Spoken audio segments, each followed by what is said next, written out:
இங்க பாத்துக்கோங்க சோலாவர்த்தி ஏரி. இங்க பாருங்க ஃபுல்லா ஜூம் பண்ணி காட்டுறேன் பாத்துக்கோங்க.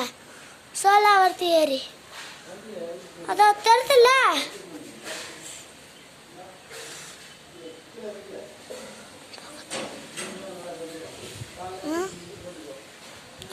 பாருங்க சோலாவர்த்தி ஏரியா பாத்துக்கோங்க.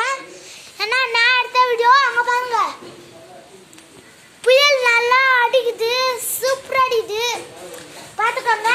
அந்த தென்னை மரம் வியூ போது இந்த தென்னை மரத்தை காட்டுறேன். இங்க பாருங்க கிட்ட அந்த தென்னை மரத்தை காட்டுறேன் பாரு. காட்ட மாறுங்க. ஓகே ஓகே பாத்துறீங்களா? அதோ பாருங்க எல்லாமே ஓகே. இப்போ நான் சோலாவர்த்தி ஏரியில மயில், புயல், மர விழுவு. இப்போ பார்த்தீங்கன்னா வியூவர்ஸ் எல்லாம் நடந்து போல நீச்சல் அடிச்சு போகிறாங்க. ஆனால் நீங்களும் அது மாதிரி கமெண்ட் பண்ணுங்க, ஷேர் பண்ணுங்க, கமெண்ட் பண்ணுங்க, பெல் ஐக்கானையும் கிளிக் பண்ணுங்க.